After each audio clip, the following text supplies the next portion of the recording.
Assalamualaikum warahmatullahi wabarakatuh, Lur. Untuk kegiatan malam atau malam-malam libur ini, teman-teman semua. Saya bilang kita.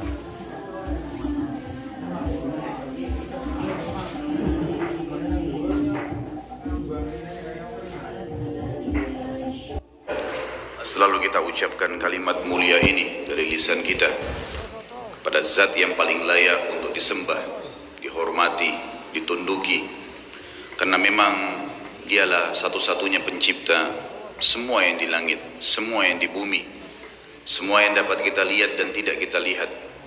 Dia zat yang maha adil, maha bijaksana, maha kuat, maha segala-galanya. Dan dia zat yang telah menggantungkan segala nikmat yang dia berikan kepada kita dengan kalimat mulia, Alhamdulillah. Maka sangat wajar kalau selalu lisan kita terbasahkan dengan kalimat mulia ini. Juga kita panjatkan salam hormat kita kepada manusia terbaik, pimpinan para nabi dan rasul, orang yang paling sempurna dari sisi akhlak, fisik, dan juga jalur nasabnya. Manusia yang telah dipilih oleh Sang Pencipta sebagai penutup para nabi dan rasulnya, Nabi Muhammad sallallahu alaihi wasallam. Sebagaimana Allah Sang Pencipta dan malaikatnya telah memberikan salam hormat kepada beliau. Teman-teman sekalian, kalau seseorang di antara kita memiliki hubungan dengan orang lain, sosok manusia punya hubungan dengan manusia yang lain, dan manusia ini kebetulan yang menjadi teman dekatnya atau yang dia jalin hubungan dengannya adalah orang yang memiliki kedudukan, jabatan, punya kekayaan, kesempurnaan fisik, orangnya cerdas, baik, apalah segala macam sifat yang kira-kira kita banggakan dari seorang teman ada padanya. Setiap kali kita ada masalah, dia selalu hadir dalam kehidupan. Setiap kali kita sedang melakukan satu perbuatan baik, dukungannya harus selalu berada bersama kita. Kira-kira bagaimana kita merasakan ketentraman jiwa pada orang ini? Saya yakin kita sepakat bahwasanya kita akan sangat tentram dengan orang ini. Rasanya kalau tidak ngobrol sehari saja sama dia, rugi. Nyaman rasanya kalau mendengar suaranya, karena setiap hari kalau kita telepon selalu dengan sambutan meriah, selalu dengan motivasi positif. Apapun yang kita ingin keluhkan selalu dijadikan sebagai amanah, tidak pernah dibongkar kepada orang lain. Apa saja yang kita butuhkan selalu orang ini hadir, dan ini biasa kita namakan dengan sahabat setia. Saya yakin kita sepakat teman-teman sekalian, kita sangat senang dengan orang ini. Bahkan mungkin semua file rahasia kita berikan kepada dia. Ini pembukaan ceramah kita sebenarnya. Judul kita teman-teman sekalian, indahnya menjalin hubungan dengan Sang Pencipta Allah. Kalau seandainya kita bisa merasa tentram dengan manusia yang kayak tadi saya berikan ciri-cirinya, dan itu ada, bukan tidak ada dari manusia yang seperti ini, kita bisa merasa tentram. Padahal pada saat kita minta nasihat, dia cuma bisa mengucapkan kata-kata. Mungkin pada saat kita butuh bantuan materi, dia hanya bisa memberikan semampunya. Pada saat mungkin kita berbuat kebaikan, dia hanya bisa support semampunya. Manusia banyak lupa dengan hal yang besar, dan mereka melihat hal yang kecil. Seringkali yang saya kasih contoh di dalam materi-materi sebelumnya, kita kadang-kadang kagum dengan pelukis yang melukis dengan lukisan kecil, yang dia mengambil lukisan dari sesuatu yang kita lihat depan mata kita, dan kita bangga dengan lukisan dia karena persis seperti apa yang kita lihat. Padahal manusia itu hanya menciplak saja, dan lukisan manusia tidak pernah bisa bergerak. Tapi lukisan Sang Pencipta, kalau seorang pelukis bisa melukis pohon kelapa dan kita kagum karena warnanya persis seperti itu, tidak bisa bergerak. Dia hanya sekedar bisa membuat kita kagum kalau melihatnya dan mengenang pada saat dia melukisnya. Tapi lukisan Sang Pencipta, saudaraku, bergerak daunnya, buahnya bisa diincipi rasanya, bisa dilihat, lautannya bisa bergerak, manusianya bisa bergerak. Berapa juta spesies hewan yang kita bisa lihat dengan beragam macam warna kulitnya di depan mata kita. Ini harimau, yang itu singa, yang ini serigala, yang itu ular, yang ini kuda, yang sana jerapah, yang sini gajah, dan segala macam hal. Bagaimana bisa manusia tidak bisa melihat keajaiban pencipta, sang pencipta yang maha luar biasa ini, dan dia kagum dengan hal-hal yang kecil. Kita bangga dengan teman kita yang meminjamkan rumah sehari atau 2 hari. Bahkan pada saat kita dipinjamkan rumah, segala fasilitas diberikan oleh dia. Kulkasnya penuh, segala macam apa yang kita butuhkan penuh, ya, dipenuhi. Panel listrik tinggal dipencet, kemudian nyala semuanya. Remote AC tinggal dipencet, kemudian nyala semuanya. Lalu kita kagum dengan orang itu. Itu tidak salah, manusiawi.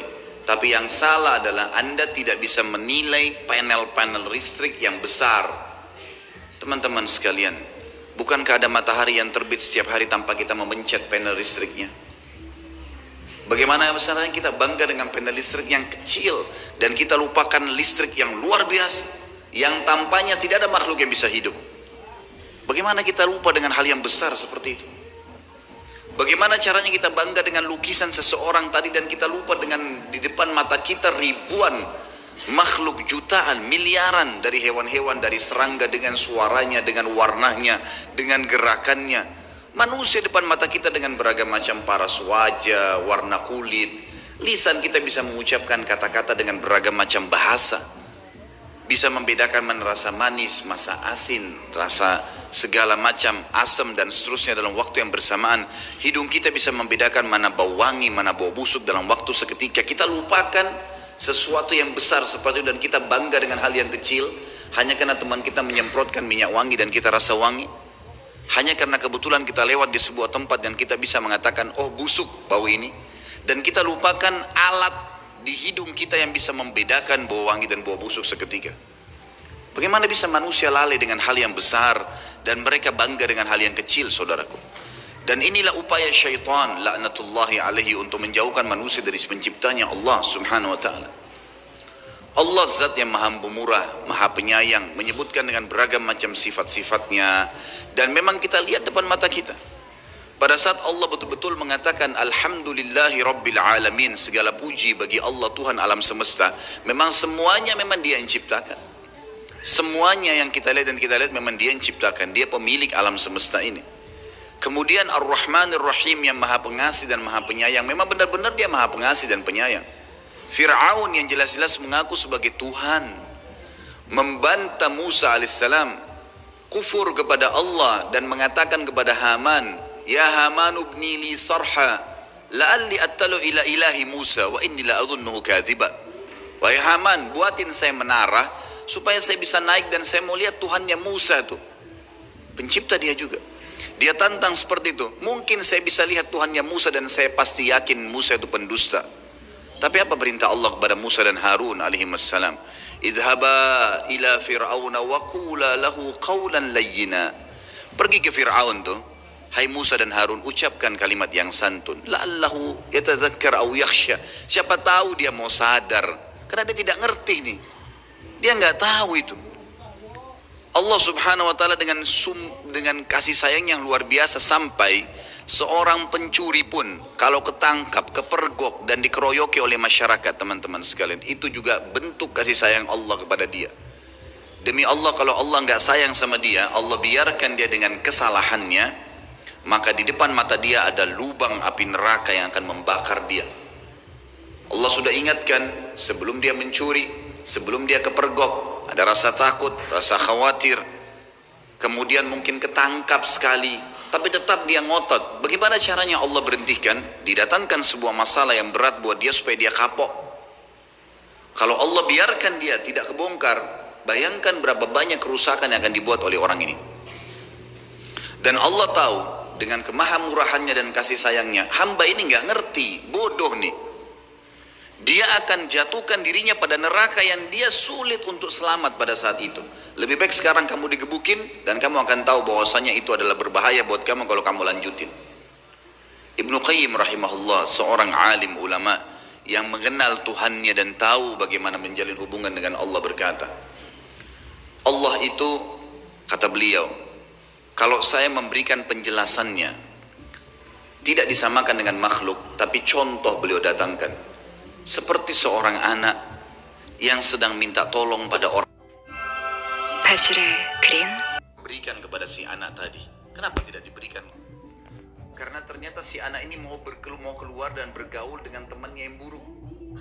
Kalau Anda semua di sini membayangkan memiliki seorang anak masih baru SMP, masih baru balik, kemudian tiba-tiba ada temannya ugal-ugalan, jelas narkotika, jahat orangnya, kemudian mengajak teman kita, anak kita dan menggodanya untuk supaya keluar bersama dia di malam minggu misalnya, jelas mau ke tempat-tempat yang salah. Dan Anda sebagai orang tua, kira-kira kita izinkan tidak? Tidak bakal diizinkan. Kalau orang tua yang berakal, dia tidak mengatakan tidak, nak, tidak bisa. Ayah, ibu tolong izinkan saya. Jangan. Ayah, ibu tahu. Kenapa kita melarangnya? Karena kita tahu anak ini tidak mengerti. Enggak kok, saya bisa jaga diri. Tidak mungkin kok bisa jaga diri, nak. Ayah dan ibu lebih tahu. Kata Ibnu Qayyim, Allah Azza wa Jalla lebih tahu dan lebih cinta pada hamba dari dirinya sendiri. Wong Allah penciptanya kok. Allah lebih tahu. Sampai kalau saking bentuk kasih sayangnya Allah, sampai keluarnya kotoran, maaf, dari dubur dan kemaluan Anda, itu bentuk kasih sayang Allah. Bayangkan kalau Allah nggak keluarin tuh bekas-bekas makanan. Bukankah orang kalau nggak bisa ngeluarin angin dalam 2-3 hari atau seminggu kembung kemudian harus ke rumah sakit? Bukankah kalau orang tidak, kita cuma tahu makan, kita nggak pernah tahu mana yang ada bakterinya atau tidak dari makanan tersebut, begitu masuk tenggorokan lalu tersortir dengan alami, dengan sistem yang luar biasa, sehingga mana yang jadi nutrisi tubuh, mana yang jadi kotoran. Dan dengan luar biasa Allah cuma memberikan rasa, kita cuma tahu masuk, oh ya mau buang air besar, masuk kamar mandi membuangnya, kita tidak pernah berpikir. Bukankah Anda mencium baunya busuk? Artinya bayangkan kalau tertinggal di perut kita bau yang busuk seperti itu. Tapi kita cuma tahu manusia melihat hal yang kecil, oh ya sudah selesai buang air besar, udah keluarlah, udah selesai, tinggal tahu makan lagi. Siapa yang menggerakkan motor di tubuh Anda ini? Siapa yang membuat mengelolanya? Siapa yang mengeluarkannya? Siapa yang membaginya? Siapa yang mengaturnya? Dan segala macam pertanyaan yang tidak bisa sebenarnya kita gambarkan, teman-teman sekalian. Saya sekarang ingin menyampaikan, mudah-mudahan Allah ikhlaskan niat kita, terutama buat diri saya sendiri tentunya, indahnya menjalin hubungan dengan Allah Subhanahu wa Ta'ala. Kalau kita sudah mengenal Tuhan kita, teman-teman sekalian, dan caranya sederhana, hadiri majelis ilmu seperti ini, pelajari tentang rukun Islam, rukun iman, dalami tentang Allah Subhanahu wa Ta'ala, rutinkan, terus jalankan, maka dengan izin Allah kita akan sampai pada titik nanti mengenal Tuhan kita. Dan kalau kita sudah mengenal Tuhan kita dan kita sudah akrab dengannya, perhatikan efeknya. Kita akan menjadi manusia yang super luar biasa. Kalau ada manusia, teman-teman sekalian, yang setiap kali diajak oleh temannya berbuat maksiat, dia jalan saja. Manusia, itu biasa. Tapi Anda bisa menjadi manusia yang luar biasa kalau mau. Di saat lagi diajak pada hal-hal yang haram, kita nolak, bisa. Dan itu hanya satu saja, orang yang tahu dan mengenal Tuhannya Allah Subhanahu wa Ta'ala. Sampai pada hal yang kecil, teman-teman sekalian. Sampai pada hal yang kecil, kita bisa terbentuk pribadi kita menjadi manusia yang luar biasa. Saya akan mulai dengan kisah seorang anak muda yang ada di Irak, terkenal dengan kesolehannya. Orang ini dalam kisah yang sedang saya baca, saya tidak temukan namanya. Tapi kita ambil ibrah, pelajaran. Orang ini saking kekuatan hubungannya dengan Allah luar biasa. Kalau azan langsung ke masjid on time, tidak pernah ketinggalan saf pertama. Dari pakaiannya sudah penampilannya sangat dekat dengan Allah. Kalau ngomongnya selalu cuma ayat Al-Quran, nasihat, hadis Nabi SAW. Hidupnya sehari-hari begitu. Kalau bekerja mencari yang halal, pokoknya sudah di jalan Allah Subhanahu wa Ta'ala. Orang ini memiliki kelebihan fisik, sangat gagah. Di Baghdad terkenal pada saat itu dia adalah anak yang paling gagah. Umurnya juga masih sekitar 19 tahun pada saat itu kisah ini terjadi. Sampai menjadi buah bibir di kalangan seluruh wanita di Baghdad pada saat itu. Berharap wanita bisa ngobrol saja sama dia karena luar biasa tampannya, orangnya santun, sampai dikejar-kejar. Yang terjadi, saudaraku, ada satu wanita kaya, seorang istri pejabat pada saat itu, terkenal dengan kecantikannya, kekayaannya. Semua laki-laki juga mengejar dia karena kelebihan fisik yang dia miliki. Dia berkata kepada orang di sekitarnya, saya akan menaklukkan laki-laki itu dan pasti dia akan berzina dengan saya. Yang terjadi, saudaraku, dibuatlah sebuah tipu daya syaitan di depan rumah orang ini, perempuan ini, kebetulan waktu suaminya lagi pergi bertugas keluar kota, dan zaman dulu orang kalau tugas berbulan-bulan dan Allah Ta'ala bisa kembali atau tidak, karena memang mereka pada zaman itu tidak ada komunikasi, tidak ada transportasi kayak kita sekarang, tidak ada alat komunikasi menurut saya yang bagus seperti sekarang, dan tidak ada transportasi. Ini jelas dia lagi di rumahnya, dia berhias dengan semaksimal mungkin kecantikan yang dia miliki dengan semerbak minyak wangi yang luar biasa. Kemudian dia bilang sama dayang-dayangnya, kalau anak muda tuh lewat di depan rumah, bilang kalau di dalam rumah ada orang yang sedang sakit dan tidak ada laki-laki yang bisa bantu, tolong bawa ke tabib. Dijebaklah anak muda ini. Begitu dia lewat, tiba-tiba dayang-dayangnya keluar 3-4 orang dengan teriak-teriak, tolong bantu, tuan kami sedang sakit. Sampai akhirnya tidak ada laki-laki dan tolong bantulah. Akhirnya si laki-laki ini masuk ke dalam rumah tersebut. Waktu dia masuk dalam rumah tersebut, saudaraku seiman, maka yang terjadi adalah, yang terjadi pada saat itu, ditutup pintu. Kemudian si perempuan yang tadi licik ini berkata, kalau kau tidak mau berzina dengan saya akan teriak bahwasanya kau sengaja datang untuk mengganggu saya di rumah saya. Dijebak. Waktu itu rumah semua berdekatan, sedikit teriakan sudah kedengar. Serba salah, apa yang harus dia lakukan?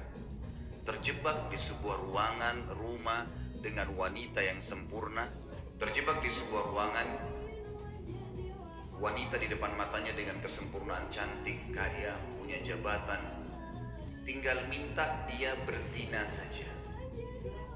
Hanya itu. Dia bisa menikmati, dia bisa mendapatkan harta dan seterusnya. Tapi saudaraku, orang yang sudah mengenal Tuhannya Allah berbeda.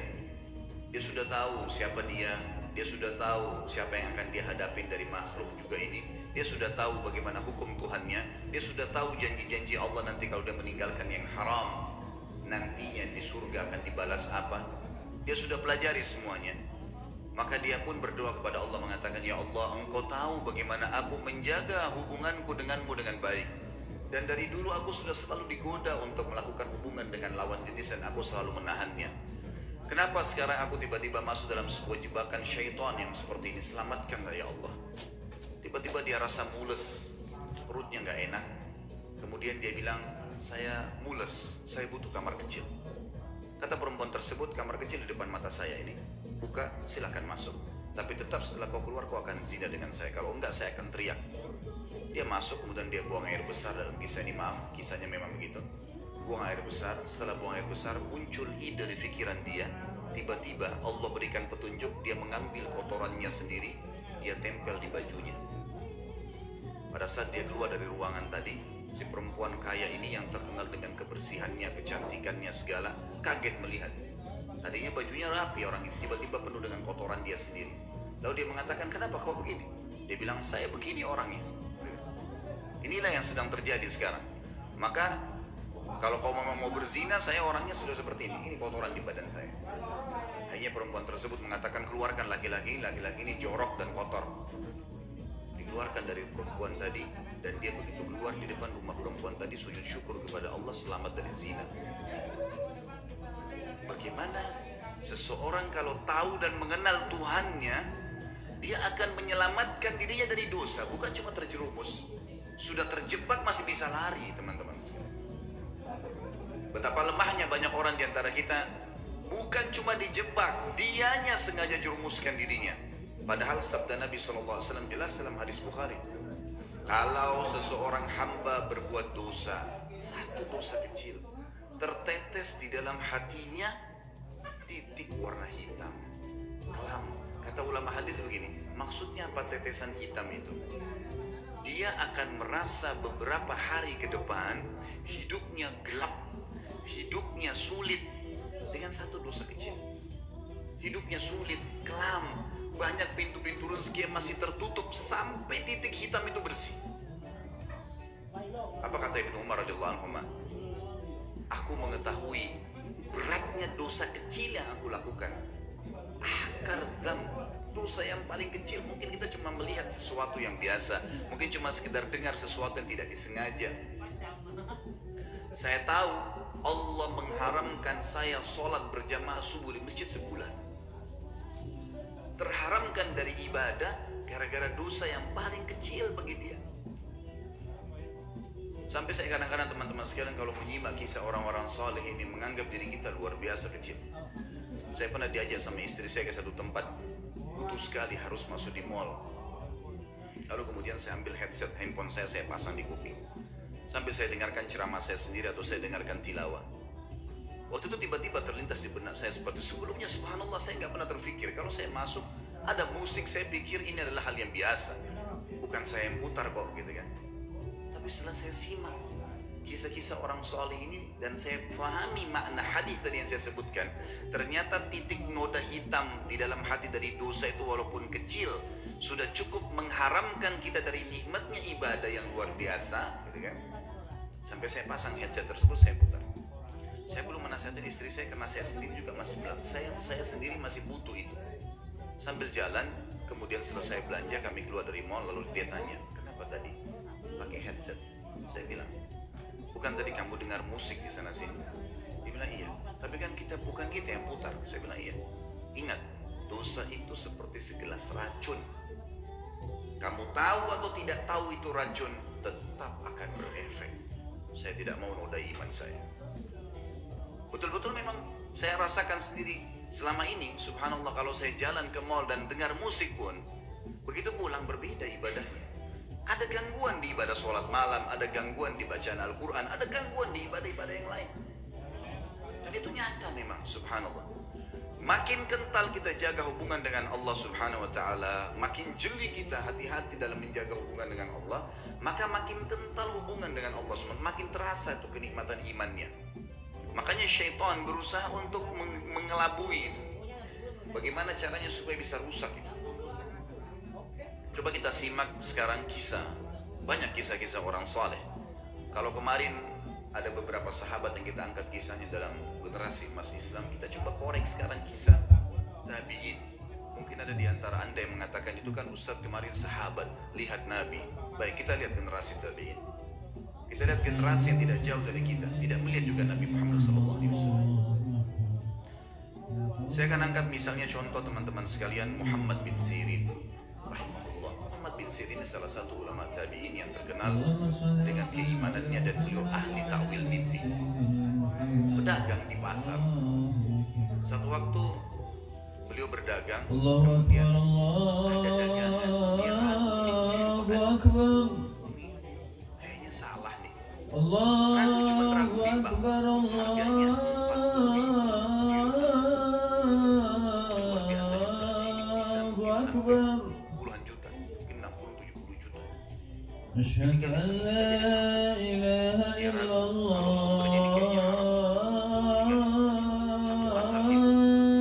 Padahal cuma dia yang memang punya peluang untuk mendapatkan keuntungan itu. Gak mau ditinggalin sama dia. Asyhadu an la ilaha illallah. Seorang pedagang tahu nih keuntungan itu. Baik. Besok pagi kejadian, ada satu orang transaksi di tokohnya, berikan uang, gitu kan? Kurang 2 dirham. Kurang 2 dirham. Kata Ibnu Sirin, demi Allah, kau belum membayar 2 dirham itu. Kurang 2 dirham, demi Allah saya sudah bayar. Kata Ibnu Sirin, demi Allah kau belum bayar. Ribut nih. Satu pasar sampai datang. Lalu kata teman-temannya waktu itu akhirnya orang ini akhirnya membayar 2 dirham. Setelah Ibnu Sirin berikan barangnya pergi. Orang pasar tanya, wah Ibnu Sirin, kemarin anda meninggalkan 40.000 dirham karena syubhat. Sekarang anda bersumpah kepada Allah karena kejar 2 dirham. Kata Ibnu Sirin, orang yang menentukannya ini yang penting. Dia mengatakan, demi Allah saya bersumpah karena saya tidak mau dia makan haram, karena saya tahu itu haram bagi dia. Dia tinggalkan 40.000 dirham yang bisa dia dapatkan. Kadang-kadang kita, alah nanti aja deh, gampang nanti baku atur kalau orang kita bilang. Biasanya tutup mata aja dulu, yang penting sekarang masuk dulu uangnya. 1 rupiah sudah cukup membuat anda masuk rumah sakit sebulan teman-teman kalau haram. Hati-hati. Imam Nawawi ini pernah mendengar berita tetangganya kambingnya hilang. Tetangga dia bilang sama dia, kambing saya hilang, gak tahu siapa yang ambil. Saya udah cari di tempat-tempat yang beda, saya kepala enggak ada. Allahu Seperti dicuri. Akbar. Imam Nawawi tidak beli kambing 1 bulan. La Tidak beli kambing. ilaha Semua kambing di pasar yang sudah illallah. mentah, yang sudah terpotong atau yang masih hidup dia tidak mau beli. Sampai dia pastikan kambing tetangganya sudah ada beritanya mati atau memang dia temukan kembali. Sebulan dia nggak mau beli. Takut nanti kalau yang dia beli itu kambing temannya yang hilang. Saking hati-hatinya menjaga hubungan dengan Allah. Bayangin, bagaimana dengan keadaan kita teman-teman? Semua dianggap remeh nih. Dari makanan, dari minuman, dari pakaian, yang penting pakai saja, yang penting makan saja. Subhanallah, semua ada tanggung jawab nih. Harus hati-hati menjaga hubungan dengan Allah Subhanahu wa ta'ala.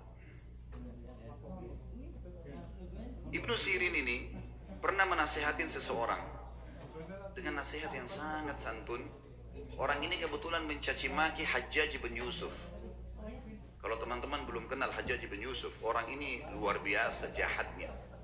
Hajjaj bin Yusuf ini terkenal dengan kejahatan, gitu kan. Artinya orang ini suka menyiksa orang, suka mukul orang, gitulah ceritanya, gitu kan. Yang jelas ringkas cerita, Hajjaj bin Yusuf ini dicaci maki oleh seseorang di sebelah Muhammad bin Sirin. Ini orang gini, ini caci maki macam-macam. Kata dia, nasihatnya sangat luar biasa. Sah ya bna akhi, hati-hati dengan ucapanmu wahai saudaraku. Fa innal Hajjaj aqbala ila rabbih. Ketahuilah Hajjaj ini yang sedang kau bicarakan sedang menuju kepada Tuhannya. Dia sedang menuju kematian. Tak usah khawatir, sejahat apapun dia, sehebat apapun dia, pasti mati. Dia sedang menuju ke Tuhannya. Wa innaka innama taqdimu 'ala Allahi yaumal qiyamah, dan kau juga sedang menuju kepada Tuhanmu dan kau akan bertemu dengannya pada hari kiamat nanti. Satajid anna ahkaradz dzam min dzunubika asyarru min 'ala nafsika min a'dham min fa'alahu Hajjaj. Dan pada hari itu, di hari kiamat, kau akan temukan dosamu yang paling kecil. Kau akan lebih khawatir dan lebih takut daripada dosa terbesarnya Hajjaj yang pernah dia lakukan. Dia akan dihukum sama Allah. Tapi nanti hari kiamat kau akan temukan dosamu yang paling kecil adalah sesuatu yang lebih kau takuti daripada dosa terbesarnya Hajjaj. Falikulli imri'in sya'nun yughni. Ketahuilah, semua orang akan sibuk dengan perkaranya sendiri. Wa'lam anna Allah azza wa jalla sayakhtassu minal Hajjaj mimman zalamahum. Dan pasti ketahuilah dan yakini Allah akan membalas Hajjaj, ya, orang yang sedang kau bicarakan itu, dari orang-orang yang dia zalimi.